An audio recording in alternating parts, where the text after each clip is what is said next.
यो WhatsApp guys, तो आज हम एक न्यू कॉन्सेप्ट लाए हैं आपके लिए जिसका नाम है सेंटर ऑफ मास और जिसको सीखेंगे हम अपने मैथ के साइंटिस्ट के पास। चलो चलते हैं। ओके स्टूडेंट्स, तो जैसा कि अयान ने बताया, आज हम सीखने वाले हैं सेंटर ऑफ मास का कंसेप्ट। आपने बहुत सारे एक्सपेरिमेंट देखे होंगे सेंटर ऑफ मास के ऊपर, बट उसका एग्जैक्ट कंसेप्ट आपको नहीं पता होगा कि वो होता क्या है। सबसे पहले मैं आपको बताऊं सेंटर ऑफ मास का मतलब क्या है।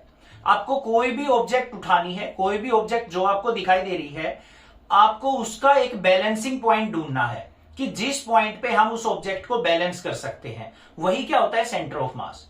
जिस पॉइंट पे, किसी भी ऑब्जेक्ट के जिस पॉइंट पे उस पूरी ऑब्जेक्ट का मास कंसंट्रेटेड होता है, उसी को क्या कहते हैं, हम सेंटर ऑफ मास कहते हैं। अब कुछ एग्जांपल लेके चलते हैं। ये हमारे पास यूनिफॉर्म डेंसिटी की ऑब्जेक्ट है। इसको भी अगर मैं देखूं तो बिल्कुल इसका सेंटर में ही हमारा सेंटर ऑफ मास होगा और ये हो गई बैलेंस। अब इसको अच्छे से समझने के लिए क्या करता हूं, मैं कुछ नीडल्स इसके अंदर डाल लेता हूं। ये इसके अंदर मैंने क्या कर लिया, कुछ नीडल्स इसके अंदर डाल ली हैं। तो अब आपको यहां पे क्लियरली पता चल रहा है कि इसका मास जो है राइट साइड हैवी मास हो गया, लेफ्ट साइड कम है। तो अब अगर इसका सेंटर ऑफ मास देखें तो राइट साइड शिफ्ट हो गया होगा कहीं ना कहीं। तो अब बैलेंस करें तो पहले के मुकाबले अब देखो सेंटर ऑफ मास पहले इधर था, अब इस तरफ शिफ्ट हो गया, और इसके अंदर नेल्स डालेंगे तो सेंटर ऑफ मास और शिफ्ट होता जाएगा। ठीक है, इतना कंसेप्ट समझ में आ गया सेंटर ऑफ मास का। अब कैसी भी शेप हो, आप सेंटर ऑफ मास उसका इजिली फाइंड आउट कर सकते हैं। अब करते हैं अपना एक्सपेरिमेंट। अब अगर मैं बात करूं अयान, अगर मैं आपको बोलूं कि इसके ऊपर नेल्स को बैलेंस करना है, तो आप मैक्सिमम कितनी नेल्स बैलेंस कर सकते हो। यहां पे एक ही नेल बैलेंस हो पाएगी, या तो इस तरीके से कर लेंगे हम, ये हो गई बैलेंस, या फिर हम इसको इस तरीके से बैलेंस कर सकते हैं मैक्सिमम इस तरीके से, ये ऐसे बैलेंस हो गई। अब मैं बोलूं कि एक और नेल इसके ऊपर बैलेंस करके दिखाओ, तो आप नहीं कर पाओगे। चलो नेल्स को बैलेंस करते हैं इसके ऊपर।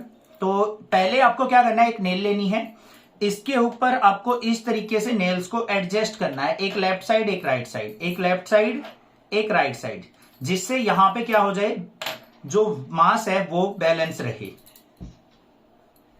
और बैलेंस ऑब्जेक्ट जो एक यूनिफॉर्म डेंसिटी की ऑब्जेक्ट है, उसका सेंटर ऑफ मास कहां होता है, बिल्कुल मिड में। तो यहां पे हमने क्या कर लिया, देखो 4 राइट साइड है, 4 लेफ्ट साइड हमारी नेल्स हैं। अब दूसरी नेल को क्या करना है, यहां पे इसके ऊपर रख देना है। अब यूनिफॉर्म मास हो गया इसका हर जगह।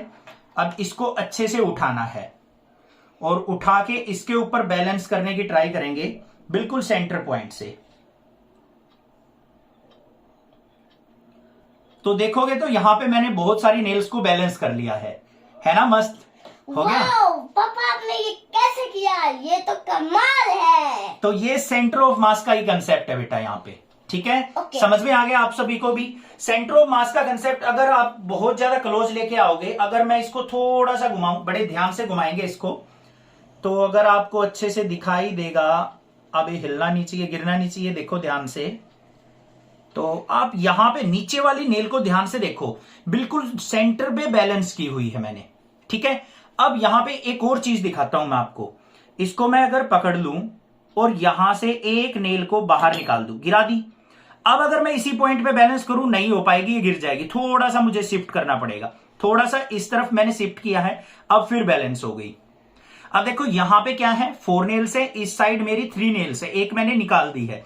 तो मुझे जो सेंटर ऑफ मास था उसको मुझे एडजस्ट करना पड़ा, थोड़ा सा शिफ्ट करना पड़ा जिस तरफ ज्यादा वेट है। तो इस तरीके से हम बैलेंसिंग पॉइंट या centre of mass of any object find out कर सकते हैं। I hope centre of mass का कंसेप्ट आपको क्लियर हो गया होगा, आपको भी पता लग गया। ठीक है, तो सेंटर ऑफ मास क्या होता है, अगेन रिपीट करते हैं, जहां पे किसी भी ऑब्जेक्ट का मास एक सिंगल पॉइंट पे कंसंट्रेटेड होता है, उसको हम सेंटर ऑफ मास कहते हैं। तो ऐसे ही कंसेप्ट सीखने के लिए आप हमारे चैनल को लाइक करें, सब्सक्राइब करें और शेयर करें।